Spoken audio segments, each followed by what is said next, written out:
Hello champion welcome to edu enrichment dear student तमे समस्ते जानिथिबो already तो ओएवी रो एग्जाम फॉर्म रखिया चली ऑलरेडी तो आम पाखरे आउ टाइम कला लिया किछि भी नाही टोटली मैक्सिमम 60 डेज तो ये 60 डे रे हम केमिति ओएवी क्रैक करिया से विषय रे मु तुमको कंप्लीट लास्ट वीडियो रे कहिथिली बाकी जहार किछि किछि डाउट भी अछि तो ये सेशन रे मु जस्ट डाउट तो क्लियर करै देबी देन हमें मैथ रो गुटे टॉपिक आज हम कवर करबा हला पूरा समस्ते तुम बारंबार कहूँ तमे ओडिया मीडियम पिला हुआ कि इंग्लिश मीडियम पिला हुआ समस्त क्वेश्चन पेपर सेम आम बोथ लैंग्वेज रे कहबे हला फास्ट हम टिके डिस्कशन करिया पूर्व समस्त कहबी सेशन को समस्त गोटे लाइक कर दिया हला बाकी जो माने चैनल आज फर्स्ट टाइम विजिट कलो फर्स्ट टाइम कलो चैनल गोटे सब्सक्राइब कर सब्सक्राइब पिले कर देला एक्चुअली कथा कोन हबो ना जेते बेले मु नुवा वीडियो अपलोड करबी तम पाको सेटा फास्ट पहुंचीबो ठीक अछि लेट करबानी देखिबा अच्छा पिले तमे समस्त भाबुछ सर सर में फर्स्ट टाइम एग्जाम देबो केमिति पढिबो कोन केते मार्क एग्जाम होबो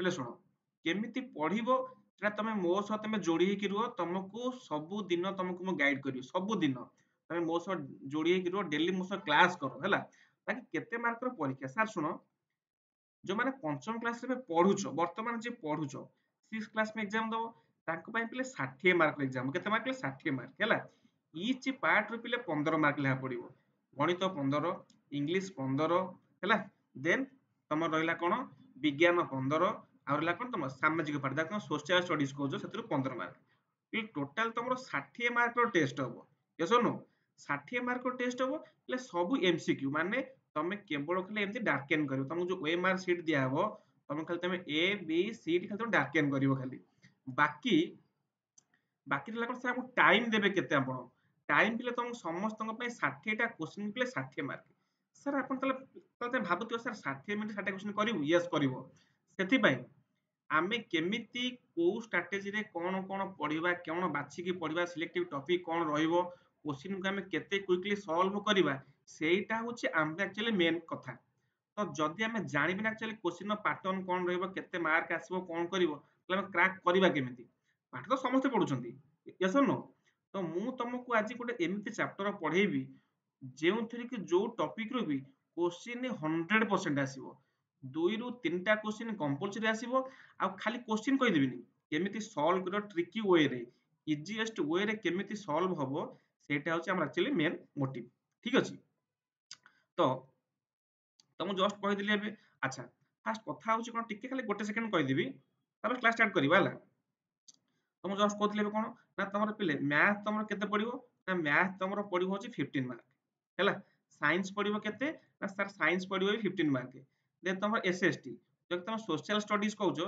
से पडिवो 15 मार्क देन तमर हला कोन इंग्लिश इंग्लिश तमर पिले पडिवो केते मार्क से 15 मार्क टोटली तमर 60 मार्क रो परीक्षा ए सुनो ए जो 60 मार्क जेटा कहा कथा कहउछ कहलो 6 क्लास पिला माने जो मान तमे 5th क्लास रे वर्तमान तमे पढुछो 6 क्लास को जीवो 6 रे एडमिशन करियो तांको कथा कहउची तो 60 मार्क रो एग्जाम दबो आउ 60 टा क्वेश्चन ही पढिबो 60 टा क्वेश्चन नंबर ही 60 ठीक अछि अच्छा एबे हमें सर तले आज कोन टॉपिक पढिबा प्लीज सुनो 60 मार्क ले जो एग्जाम होउची ना प्लीज जो मैथ 15 मार्क टा एटा तम पई इंपोर्टेंट काहे की इंपोर्टेंट ना पिले एतक समस्त सब पिला अटेंड कर दिन किंतु जो पिला ई मैथ तक भलसे कला तार मार्क आ गेला कारण तमे देखिथिबो 60 मार्क देखो तमे लास्ट एग्जाम देखो प्रीवियस ईयर रो 60 मार्क रु कट ऑफ जाउची 52 53 54 जाउची तो सेति पई मैथ जो पिला सब अटेंड कला सब तो कला तार होची क्लियर सेति पई मैथ रे पिला नेग्लेक्ट करन जहां रे भी टिके नर्वस लागुची तमे मो सो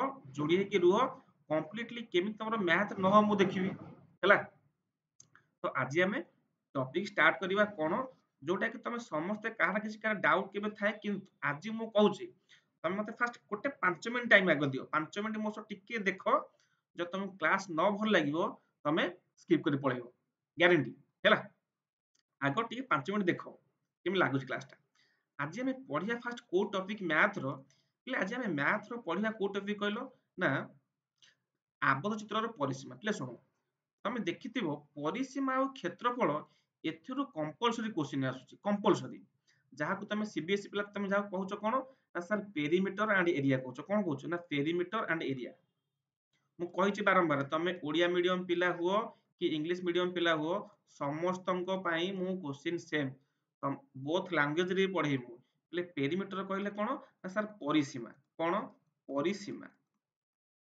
अच्छा एरिया कहले कोन क्षेत्रफल क्षेत्रफल बुझियोछ ना बुझियोन मो कथा। अच्छा आज आम ये क्लास रे केवल पढ़ा पेरीमीटर विषय रे मु आज तुमको पेरीमीटर टोटाली कंप्लीट कांसेप्ट बुझेदेवी क्वेश्चन कर क्वेश्चन देख क्वेश्चन तुम आनी तुम क्वेश्चन तुम आनी क्वेश्चन करदेवी जदि तुम लाइफ रे केबे तुम पेरीमीटर तुम आदौ डाउट रही तुमको सार मान कहते सार ए फर्मुला घोष से फर्मुला घोष तुम कौन फर्मुला घोषब ना तुम कहली तुम विदाउट फर्मुला तुम क्वेश्चन कर विदाउट फर्मुला कौन किसी फर्मुला किसी आवश्यक आम ना बिना फर्मुला हम देख फास्ट फास्ट सब कथा पढ़िया पूर्व आग बुझा आम सार परिसीमा बा पेरीमीटर कौन फास्ट आम बुझा फास्ट बुझा पेरीमीटर बा परिसीमा कौन देख मु कहली कौन सर पेरीमीटर जो प्रकार फिगर हो त्रिभुज हो चतुर्भुज हो जेको जो प्रकार त्रिभुज हो है पेरीमीटर बा परिसीमा आग बुझ कौन सब तुमको कहे कई तरतर किए व्यस्त हेनी धैर्य धरी पेसेंस धरिक 15 मिनट 10 मिनट 15 टाइम दे देख केमी न हो मु देखी देख तार परिसीमा कौन देख तुम विभिन्न प्रकार सब पढ़ी त्रिभुज अच्छी विभिन्न प्रकार त्रिभुज अच्छी समकोणी त्रिभुज विषमबाहु त्रिभुज विभिन्न प्रकार है किंतु मु कहूँ जेकोसी त्रिभुज जो जेकोसी फिगर सी स्क्वायर दो कि रेक्टांगल दो कि जो प्रकार ट्रांगल दो परिसीमा मु कौनसी सूत्र बा कौनसी फॉर्मूला यूज करी ना डायरेक्ट क्वेश्चन मुहरे मुहरे सॉल्व हो देखिबो छोट गोटे जिनिस देख देख फास्ट मन रख परिसीमा माने देख सपोज तम घरे बा तम गाँव रे तम तम निजर गोटे गाड़िया थी गोटे गाड़िया पोखरी पोखरी ये बंध थी भितर तो सब पानी थी तमें जदि ये चारि पाख जदि तुम पोखरी हुड़ार चारिपटे बुली आसिल जेतिकी तुम जो ये बाट ते बुली आसिल ये पोखरी हुड़ार ये कौन परिसीमा ताकू मु कहबी कौन पेरीमीटर कौन कहली मो कथा शुण भलसे पेरीमीटर कहले जो तक जगह आमको देइछि तार चारि पार्श्व जेकोसी फिगर हो तुम गाड़ियाटा एमितिया फिगर होता कि एमितिया फिगर तुम गाड़िया होता जेमितिया फिगर हो यही तक बाट जो बुलिकी आसिली याकू मु कहबी कौन पेरीमीटर बा परिसीमा जेमितिया फिगर हो गोटे एमितिया फिगर देइछि गोटे एमितिया फिगर देइछि दउ आर किछ ना किछ गोटे देइथिबो ना केते कोन बाट देइथिबो तो एई जो बाट जो चारि कଳରେ जो बुलिकी मु आसिली याकू पिले मु कहबी कौन पेरीमीटर बा कहबी कौन से चित्रर कौन परिसीमा तो क्षेत्रफल कौन क्षेत्रफल होची आर जो भीतर ये जो भीतर पोषण तक जो है भीतर पोषण तक ये गाड़िया जो माछ जो पानी रहीगलानी ये जो भीतर पोषण या मु कहबी कौन ना दैट इज एरिया कॉन्सेप्ट तुम ये क्लियर हो एरिया बा जहाँ को मु कौन कहूची ना क्षेत्रफल मो कथा बुझीगला क्षेत्रफल आम कोट ना कोट टिके फॉर्मूला यूज करिया ताको आम नेक्स्ट क्लास रे पढ़िबा आज किंतु आम पेरीमीटर जे कोनोसी क्वेश्चन हो त्रिभुजर हो ट्रायंगल हो स्क्वायर हो रेक्टांगल हो जहाँ भी सर्कल हो समस्त पेरीमीटर आज आम विदाउट फॉर्मूला बाहर करिया विदाउट फॉर्मूला देखिबो गोटे देखो देखो क्वेश्चन गोटे कौन देला सपोज देखो मु इरेज कर दिए टिके तुमको कहला तुम थरे खाली कॉन्सेप्ट क्लियर हो जाओ देन तुम सब क्वेश्चन उड़े दबो पूरा गोटे लेखा सेकंड उड़े दबो कौन देखो सपोज आम गोटे फिगर टे देछि कौन देछि फिगर आमको ये गोटे फिगर देछि से जहा दो से आमे जानिटा को फिगर आमे जानिए को फिगर हैला एपोटे देछि अच्छा ये मन कर फिगर देछि एपोट साइड टा देछि केते हमको ना 4 सेंटीमीटर एपोटा देछि हमको केते 4 सेंटीमीटर एपोट साइड देछि हमको 4 सेंटीमीटर एपोट साइड देछि हमको 4 सेंटीमीटर पचारिला एई फिगर रो पेरीमीटर पेरीमीटर बा परिसीमा केते हबो ए जो फिगर मु तुम कोन कहितले एबे किछि फार्मूला यूज करिवोनी पेरीमीटर माने टोटाली जेतक देइथिबो चारि तक साइड जेतक जहा देइथिबो सब तक को मु सिंपली खाली कोन करिवि ऐड कर देबी कोन करिवि ऐड कर देबी ताले 4 + 4 + 4 + 4 इक्वल केते 16 सेंटीमीटर ताले तमे एउट देखि जानि परथिबो सर जदी गोटे चित्र रो चारि पट जाक साइड सेम हैला ताल ताको हमें कहूचे कोन सिए दैट इज ବର୍ଗ ଚିତ୍ର କହୁଛି, ଆରେ ବର୍ଗ ନୁହଁ, ବର୍ଗ ଚିତ୍ର, ଯାହାକୁ ମୁଁ କହୁଛି କଣ ସ୍କୋୟାର କହୁଛି। ତାହେଲେ ଆମେ ଫାଷ୍ଟ ଦେଖ ସ୍କୋୟାର ର କିଛି ନ ପଢିକି ଆମେ ତାକୁ କ୍ୱେଶ୍ଚିନ୍ ସଲ୍ଭ କରିଦେଲେ, ୟେସ୍ ଅର୍ ନୋ। ତାହେଲେ ଆମେ ଟିକେ କନସେପ୍ଟ ଜାଣିବା, ତାହେଲେ ସ୍କୋୟାର ର କଣ ନା ସାର୍, ତାହେଲେ ସ୍କୋୟାର ର ପିଲେ ଫିଗର କଣ ନା ଏଇଭଳିଆ ଚାରିକଣିଆ ଫିଗର ହେଇଥିବ, ଯାହାର ଚାରିତକ ସାଇଡ କଣ ଟୋଟାଲି ସେମ୍। ଆର କଣ ନା ଅଲ୍ ସାଇଡ୍ସ ଆର୍ ସେମ୍, ଅଲ୍ ସାଇଡ୍ସ ଆର୍ ସେମ୍, ଅଲ୍ ସାଇଡ୍ସ ଆର୍ ସେମ୍, ସବୁତକ ସାଇଡ୍ ସେମ୍ ହବ। ଇଏ ଯଦି ଯଦି ମନେକର ଏମିତି ଦେଇଥିବ ଗୋଟେ କୋଶ୍ଚିନ୍, ଗୋଟେ ବର୍ଗ ଚିତ୍ର ଅଛି ଯାହାର ଗୋଟିଏ ସାଇଡ 3 ସେଣ୍ଟିମିଟର, ଆରେ ଗୋଟେ ସାଇଡ କଣ, ତମେ ତ କହିଲ ବର୍ଗ ଚିତ୍ର, ତ ତାର ଚାରିଟା ଯାକ ସାଇଡ 3 ମଷ୍ଟ ହେଇଥିବ, ଇଏ ବି 3 ହେଇଥିବ, ଇଏ ବି 3 ହେଇଥିବ, ଇଏ ବି 3 ହେଇଥିବ, ଇଏ ବି 3 ହେଇଥିବ, ୟେସ୍ ଅର୍ ନୋ। ଆଚ୍ଛା ଆଉ ଗୋଟେ କଥା କଣ, ଆଚ୍ଛା ମୁଁ ତମକୁ କେବେ କହିଲି ବିନା ଫର୍ମୁଲାରେ ବାହାର କରିବ, ତ ଯଦି ଆମକୁ ସବୁତକ ସାଇଡ ଦେଇଛି ବା ଗୋଟାଏ ସାଇଡ ଗିଭେନ ଦେଇଛି, ଲେଖିଛି ବର୍ଗଚିତ୍ର ବୋଲି, ତାହେଲେ 3 + 3 6, 6 + 3 9, 9 + 3 କେତେ 12 ହେଇଗଲା। ତାହେଲେ ବର୍ଗଚିତ୍ରର ପେରିମିଟର ବା ପରିସୀମା କେତେ ନା ସାର୍ 12। ଆଚ୍ଛା ଯାହା ଦରକାର ଫର୍ମୁଲା, ତାହେଲେ ଫର୍ମୁଲା କଣ ତାହେଲେ କୁହନ୍ତୁ, ତାହେଲେ ଆପଣ ତାହେଲେ ଫର୍ମୁଲା କଣ କୁହନ୍ତୁ, ହେଲେ ଫର୍ମୁଲା ହଉଛି ଫର୍ମୁଲା, ଆଚ୍ଛା ପେରିମିଟର ର ଫର୍ମୁଲା ସ୍କୋୟାର, ତାହେଲେ ସ୍କୋୟାର ର ପେରିମିଟର ର ପିଲେ ଫର୍ମୁଲା କଣ ନା ସାର୍, ତମେ ଲେଖିପାରିବ କଣ ନା 4 ଇଣ୍ଟୁ ବାହୁ। ମୁଁ କହିଛି ବୋଥ ଇଂଲିଶରେ ଲେଖିବି ଓଡିଆରେ ଲେଖିବି, ବା ଏମିତି କଣ ଲେଖିବ ନା 4 ଇଣ୍ଟୁ ସାଇଡ। ମତେ କୁହ ତମକୁ କିଏ ଫର୍ମୁଲା କିଛି ଆବଶ୍ୟକ ଅଛି, କିଛି ଆବଶ୍ୟକ ନାହିଁ, ସ୍କୋୟାର ଦେଇଛି, ତମେ କିଛି ଫର୍ମୁଲା ମନେ ରଖିବାର ନାହିଁ, ଡାଇରେକ୍ଟ ସବୁତକ ସାଇଡ କୁ ଖାଲି ଆଡ କରିଦବ, ସରିଲା। ବୁଝିହେଲା ନା କାହାର ଡାଉଟ ହେଲା ମତେ କୁହ, ୟେସ୍ ଅର୍ नो। ଆଚ୍ଛା ସାର୍ ତାହେଲେ ଆପଣ ଏବେ ସ୍କୋୟାର କଥା କହିଲେ, ସାର୍ ଏଇ ଯୋଉ ଆପଣ ଯୋଉ ଟ୍ରିକ୍ କହୁଛନ୍ତି ଏଇଟା କଣ ସବୁଥିରେ କାମ ଦବ, ରେକ୍ଟାଙ୍ଗେଲ ରେ କଣ କାମ ଦବ, ତ୍ରିଭୁଜରେ କଣ କାମ ଦବ, ସବୁଥିରେ କାମ ଦବ। ଦେଖିବ ଦେଖ, ତମକୁ କହିଛି ନା ବିନା ଫର୍ମୁଲାରେ ମୁଁ କହିବି ତମେ କିଛି ସୂତ୍ର ଘୋଷିବନି। ଏବେ ତାହେଲେ ମୁଁ ସପୋଜ କଣ କରିବି ନା ଡ୍ର କରିବି କଣ ନା ଗୋଟେ ରେକ୍ଟାଙ୍ଗେଲ, ରେକ୍ଟାଙ୍ଗେଲ, ଇଏ ରେକ୍ଟାଙ୍ଗେଲ, ରେକ୍ଟାଙ୍ଗେଲ ମାନେ କଣ ନା ଦ୍ୟାଟ ଇଜ ଆୟତ ଚିତ୍ର, ଇଏ ହଉଛି କଣ ନା ରେକ୍ଟାଙ୍ଗେଲ, ରେକ୍ଟାଙ୍ଗେଲ। ମୁଁ କହିଛି ବୋଥ ଲାଙ୍ଗୁଏଜ, ତମେ ସିବିଏସଇ ପିଲା ହୁଅ କି ଓଡିଆ ମିଡିୟମ ପିଲା ହୁଅ, ସମସ୍ତଙ୍କୁ ମୁଁ ସେମ ପଢେଇବି ହେଲା, ବା ଆୟତ ଚିତ୍ର। ଆଚ୍ଛା ଆମେ ଜାଣିଛେ ଆୟତ ଚିତ୍ର ବା ରେକ୍ଟାଙ୍ଗେଲ ର କଣ ନା ଅପୋଜିଟ ସାଇଡ୍ସ ଆର୍ ଇକ୍ୱାଲ, ଅପୋଜିଟ ସାଇଡ୍ସ ମାନେ ମୋ ସାମ୍ନାରେ ତମେ, ତମ ସାମ୍ନାରେ ମୁଁ, ହଉ କଣ ଅପୋଜିଟ ସାଇଡ୍ସ ଆର୍ କଣ ଇକ୍ୱାଲ, ୟେସ୍ ଅର୍ नो। ମାନେ ତା କଥା ତା ମାନେ କଣ, ସପୋଜ ମୁଁ ଦେଇଛି ଏ ଦେଇଛି, ତା ଦେଇଛି ବି ଦେଇଛି, ସି ଦେଇଛି, ଡି ଦେଇଛି, ମାନେ ଏଇ ଯୋଉ ଏ ବି ସାଇଡ ଟା କାହା ସହ ଇକ୍ୱାଲ ହବ ନା ସି ଡି ସହିତ ଇକ୍ୱାଲ ହବ, ଆଉ ଏ ଡି ସାଇଡ ଟା କାହା ସହ ଇକ୍ୱାଲ ହବ ନା ବି ସି ସହିତ ଇକ୍ୱାଲ ହବ।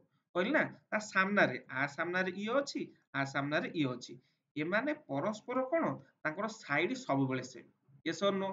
ଆଚ୍ଛା ମତେ ଏବେ କୁହ, ମତେ ଏବେ ଗୋଟେ କଣ ଦେଇଛି ନା ରେକ୍ଟାଙ୍ଗେଲ ଦେଇଛି, ରେକ୍ଟାଙ୍ଗେଲ ର ଏପଟ ସାଇଡ ଦେଲା 4 ସେଣ୍ଟିମିଟର, ତାହେଲେ ଏପଟ ସାଇଡ ହେଇଥିବ ମଷ୍ଟ 4 ସେଣ୍ଟିମିଟର, ଏପଟ ସାଇଡ ଦେଲା 3 ସେଣ୍ଟିମିଟର, ଏପଟ ସାଇଡ ଦେଲା 3 ସେଣ୍ଟିମିଟର।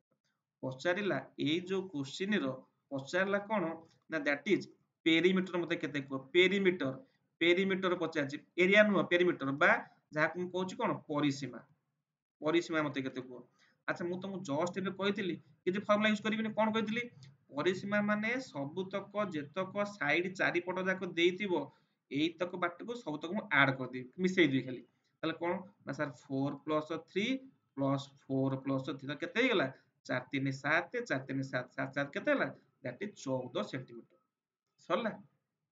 ତାହେଲେ ଦେଖ ରେକ୍ଟାଙ୍ଗେଲ ର ବି ମୁଁ ୱିଦାଉଟ୍ ଫର୍ମୁଲା, କିଛି ସୂତ୍ର କିଛି ଆବଶ୍ୟକ ନାହିଁ, ପରିସୀମା ପାଇଁ ଯେକୌଣସି ଫିଗର ହଉ, ଦେଖିବ ଟ୍ରାଙ୍ଗେଲ ବି ହବ, ଦେଖୁନ ଦେଖ ଇଏ ମନେକର ଟ୍ରାଙ୍ଗେଲ ଦେଇଛି, ଟ୍ରାଙ୍ଗେଲ ଦେଲା ଏପଟ ସାଇଡ ଦେଇଛି 3 ସେଣ୍ଟିମିଟର, ଏପଟ ଦେଇଛି 4 ସେଣ୍ଟିମିଟର, ଏପଟ ଦେଇଛି 5 ସେଣ୍ଟିମିଟର, ପଚାରିଲା ସାର୍ ତାର ପେରିମିଟର ତାହେଲେ କେତେ, ମତେ ଖାଲି ଫାଷ୍ଟ କହିଲା ଆଗ ଇଏ କୋଉ ପ୍ରକାର ତ୍ରିଭୁଜ, ଏଟା କୋଉ ପ୍ରକାର ତ୍ରିଭୁଜ, ଏଟା ବିଷମବାହୁ ତ୍ରିଭୁଜ, କାହିଁକି ନା ଆର ତିନିଟା ଯାକ ବାହୁ କଣ ଅଲଗା ଅଲଗା, ତମକୁ କହିଛି ନା ଯେକୌଣସି ତ୍ରିଭୁଜ ହଉ ପେରିମିଟର କଣ ହବ ନା ଦ୍ୟାଟ ଇଜ 3 + 4 + 5 ଇଜୁକାଲ କେତେ ହେଇଗଲା 5 4 9, 9 + 3 କେତେ ହେଇଗଲା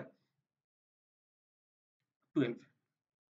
ତ ଯେ କୌଣସି ଫିଗର ହଉ, ଯେ ପ୍ରକାର ତ୍ରିଭୁଜ ହଉ, ସେ ସମକୋଣୀ ତ୍ରିଭୁଜ ହଉ, ବିଷମବାହୁ ତ୍ରିଭୁଜ ହଉ, ଯେମିତିଆ ତ୍ରିଭୁଜ ହଉଛି ହଉ, ସମସ୍ତଙ୍କର ପରିସୀମା ବାହାର କରିବା ପାଇଁ ଆମେ କୌଣସି ଫର୍ମୁଲା ୟୁଜ୍ କରିବା ନାହିଁ କି ଘୋଷିବା ନାହିଁ।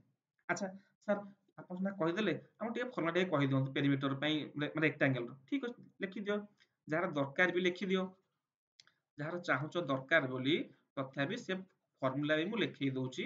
ରେକ୍ଟାଙ୍ଗେଲର ଫର୍ମୁଲା କଣ? ଆଚ୍ଛା ରେକ୍ଟାଙ୍ଗେଲର ଫର୍ମୁଲା ହେଲେ ରେକ୍ଟାଙ୍ଗେଲର ଫର୍ମୁଲା ହଉଛି କଣ?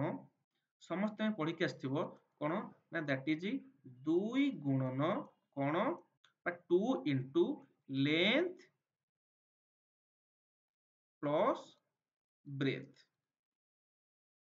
ସାର୍ ଲେନ୍ଥ କଣ ବ୍ରେଥ କଣ?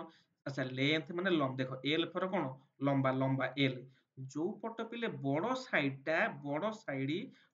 ସାଇଡ କୁ ମୁଁ କହିବି କଣ ଲେନ୍ଥ କହିବି, ବା ଆକୁ ପିଲେ ଓଡିଆରେ କଣ କହନ୍ତି ଲମ୍ବା ପଟକୁ ଦୈର୍ଘ୍ୟ। କଣ କହନ୍ତି? ଦୈର୍ଘ୍ୟ। ଛୋଟ ପଟକୁ କଣ କହନ୍ତି? ଛୋଟ ପଟକୁ କହନ୍ତି ପ୍ରସ୍ଥ। ପ୍ରସ୍ଥ ବାଟ ନୁହଁ, ପ୍ରସ୍ଥ ଦୈର୍ଘ୍ୟ ଆଣ୍ଡ ପ୍ରସ୍ଥ। ବୁଝିହେଲା? ତାହେଲେ ଜାଣିଲ ଲେନ୍ଥ କାହାକୁ କହନ୍ତି? ଲମ୍ବା ପଟଟା ହଉଛି ମୋର ଲେନ୍ଥ ବା ଦୈର୍ଘ୍ୟ, ସାନ ପଟଟା ଛୋଟ ପଟଟା କି ଆମର ପ୍ରସ୍ଥ ବା ୟାକୁ ମୁଁ ବ୍ରେଥ କହୁଛି। ତାହେଲେ ଫର୍ମୁଲା କଣ ମନେ ରଖିଲ? କିଛି ମନେ ରଖିବା ଆବଶ୍ୟକ ନାହିଁ। ଶୁଣ ଫର୍ମୁଲା ବାରମ୍ବାର କହୁଛି ଆବଶ୍ୟକ ନାହିଁ, ଖାଲି ତମ ଯାହାର ଦରକାର ତା ପାଇଁ ଲେଖିଦଉଛି। ବା ଓଡିଆରେ କଣ ଲେଖା ହବ ନା 2 ଗୁଣନ କଣ ଦୈର୍ଘ୍ୟ ଯୁକ୍ତ ପ୍ରସ୍ଥ। ଦୈର୍ଘ୍ୟ ଯୁକ୍ତ ପ୍ରସ୍ଥ। ବୁଝିହେଲା? କୋଶ୍ଚିନ୍ ତମ ପାଇଁ ଅଛି, ଶୁଣ କେହି ବ୍ୟସ୍ତ ଦେଖ ବହୁତ ସାରା କୋଶ୍ଚିନ୍ ଏତକ ଅଛି। ଏ କୋଶ୍ଚିନ୍ ସବୁ ତକ କରିବି ମୁଁ ତମକୁ ଏବେ ହେଲା, କେହି ବ୍ୟସ୍ତ ହୁଅନି। ଫାର୍ଷ୍ଟ ତମକୁ ଖାଲି ମୁଁ କନସେପ୍ଟ କ୍ଲିୟର କରିଦଉଛି, ଦେନ୍ ଆମେ କୋଶ୍ଚିନ୍ କରିବା। ତାହେଲେ ବୁଝିହେଲା? ତାହେଲେ ବର୍ଗ ଚିତ୍ର ମନେ ରଖିଲେ କଣ 4 ଇଣ୍ଟୁ ସାଇଡ, ଆୟଚିତ୍ର କଣ 2 ଗୁଣ ଦୈର୍ଘ୍ୟ ଯୁକ୍ତ ପ୍ରସ୍ଥ। ସରିଲା? ଏବେ ଆମକୁ ଯେଉଁ ପ୍ରକାର ଫିଗର ଦଉ, କୋଶ୍ଚିନ୍ ଯାହା ବି ଦଉ, ଦେଖ ସବୁ ତ କୋଶ୍ଚିନ୍ କରିଦବା। ଦେଖ ଆମେ କୋଶ୍ଚିନ୍ ଡାଇରେକ୍ଟ ଯିବା ଏବେ। କନସେପ୍ଟ ସମସ୍ତେ କ୍ଲିୟର ହେଇଗଲା? ଆମେ ଡାଇରେକ୍ଟ ଏବେ କୋଶ୍ଚିନ୍ କୁ ଯିବା। ଦେଖ ଦେଖିବା ତମର କେମିତି ନହବ ମୁଁ ଦେଖିବି ଆଉ।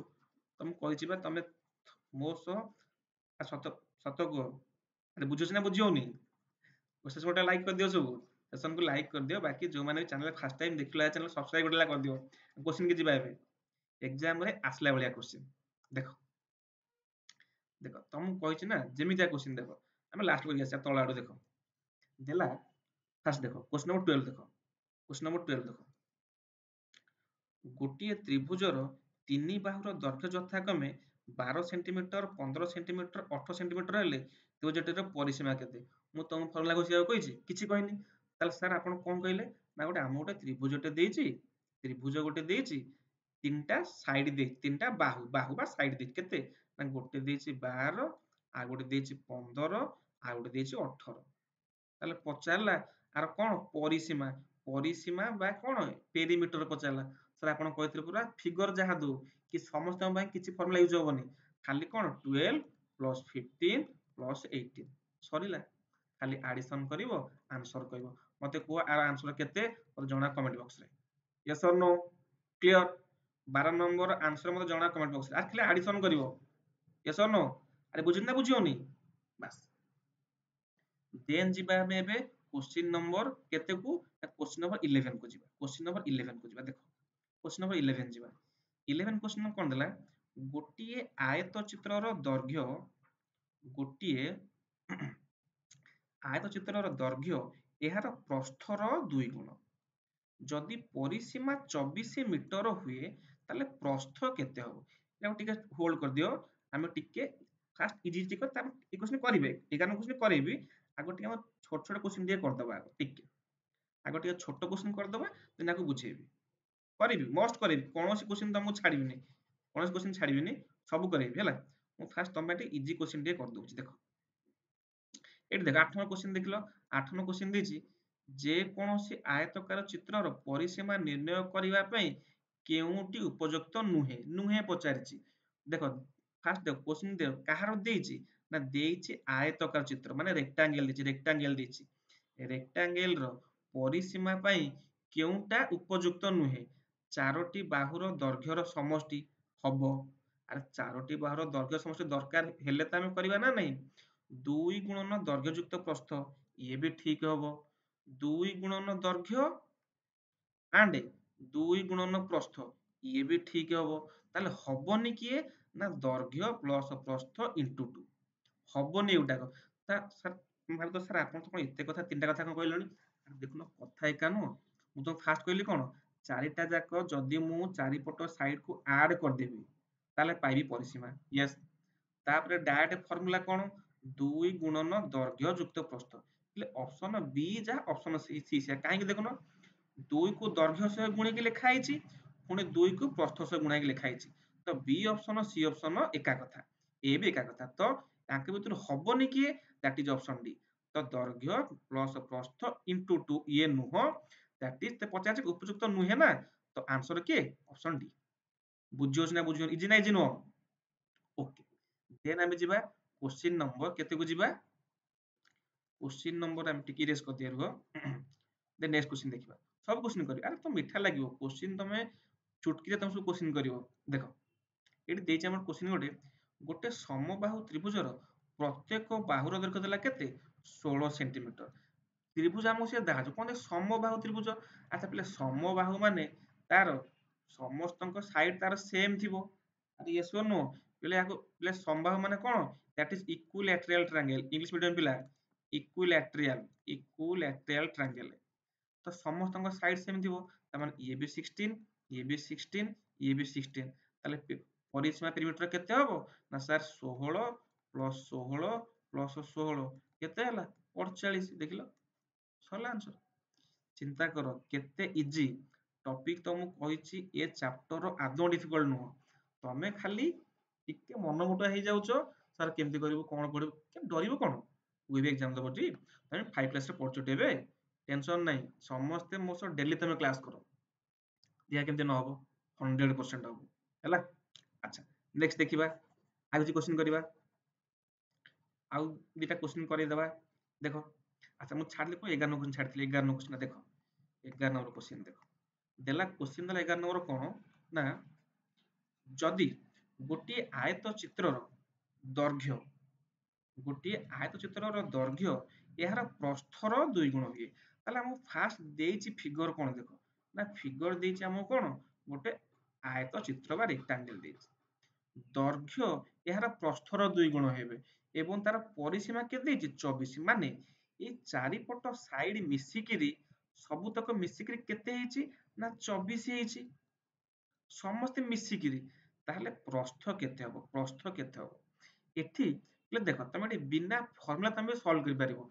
आमे कोन जानछे फर्मुला कोन ना सर 2 गुणन दैर्घ्य युक्त प्रस्थ हमें पढिचे।